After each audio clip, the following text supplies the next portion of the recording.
Hello, parents of kindergarten and first grade CISD learners. My name is Dina Dinas. I am the Executive Director of Teaching and Learning and Advanced Academics, including Gifted Services, pre-K through 12th grade, are one of my responsibilities. I'd like to take a couple of minutes to talk to you about the GT assessment practices we'll be utilizing this fall with your learners. As a point of reference for this conversation, I want to make sure that you know that CISD utilizes the State Plan for the Education of Gifted and Talented as our guiding document for both our GT service design as well as our assessments. Likewise, in 2013, we had a GT program audit that informed the current service model that we are implementing across the district.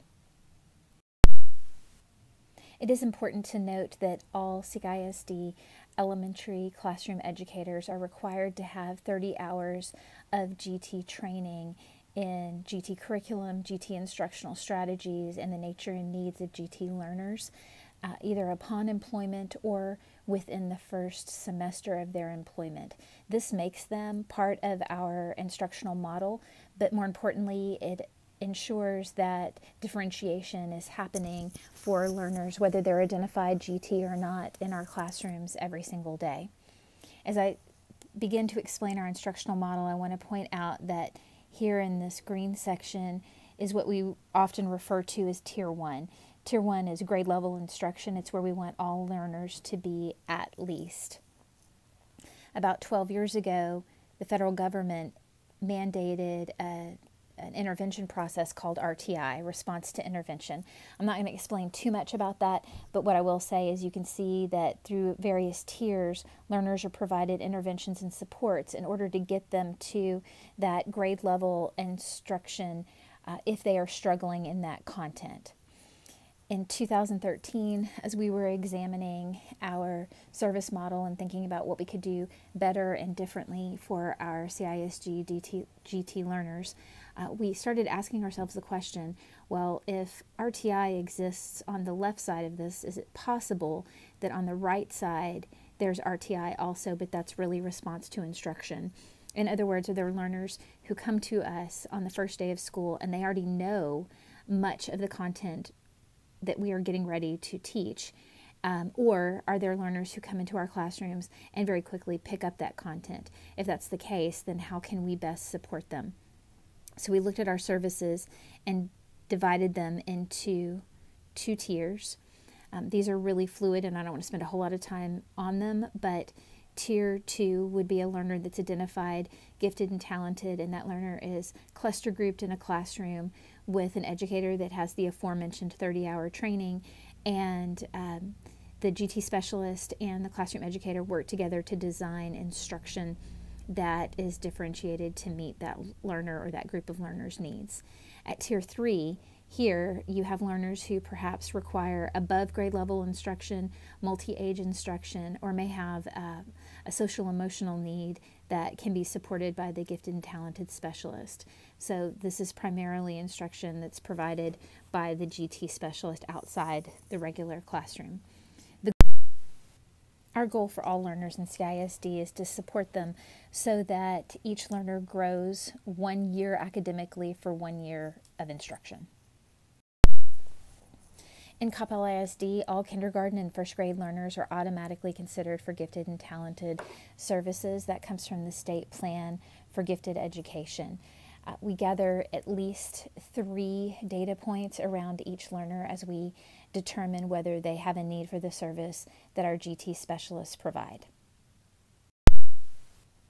If you have an older learner in Coppell ISD, you may recognize this as a change from the screening practices previously implemented, so I want to take a couple of minutes to explain this.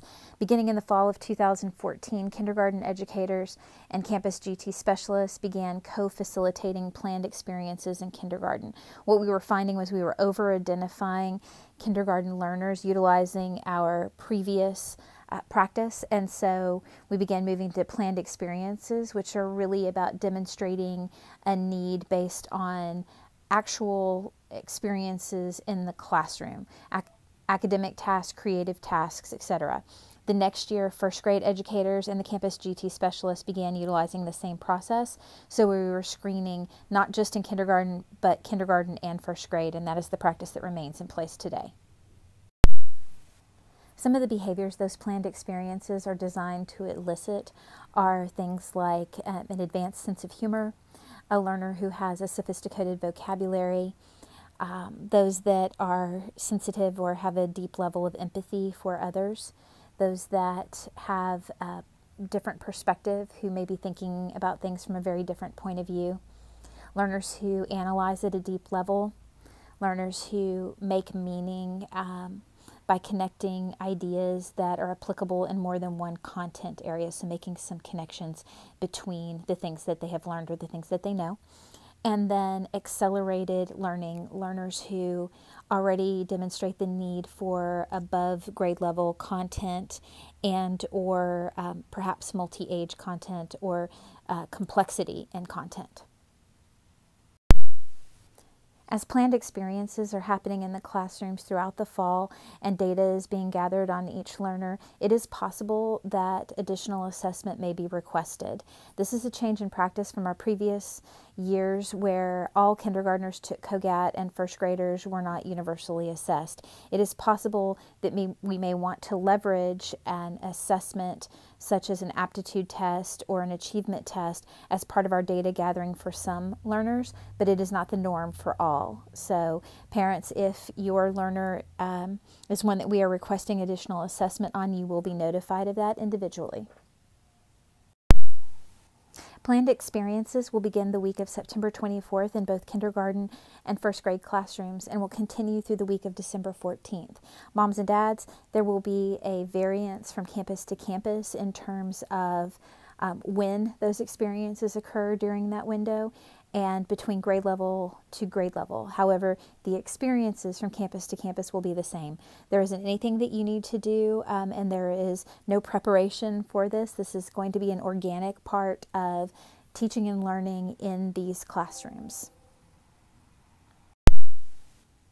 The data that's gathered in the fall will be brought to the Campus Gifted and Talented Committee, or the GTC, and they will meet in January and February to review that data and determine which learners demonstrate a need for services based on that data. Moms and dads, you'll be notified of the committee's decision whether your learner needs those services or not prior to March 1st. CISD has made the commitment to actively screen for gifted services at kindergarten, 1st, 3rd, and 5th grades. That's far beyond what the state requires us to do in terms of gifted and talented screening. We believe that it is important to identify this group of learners at many stages in their academic career, which is why we have made that commitment. But I want to be clear that GT services is not a better education. It's an appropriate education for those that have this need. Many states, Texas is not one of them, but many states treat gifted services as a portion of the special education services, as there are so many similarities in the needs of the learners. It's truly a learning difference. But again, it isn't a better education. These are just supports that we need to leverage for those that need them. Differentiation occurs in our classrooms for all of our learners all the time based on the specialized training that all of our elementary classroom educators have. If you have any questions about our gifted and talented assessment practices, please feel free to reach out to me. My name is Dina Dinas. I'm the Executive Director of Teaching and Learning, and my email is ddinas@coppellisd.com.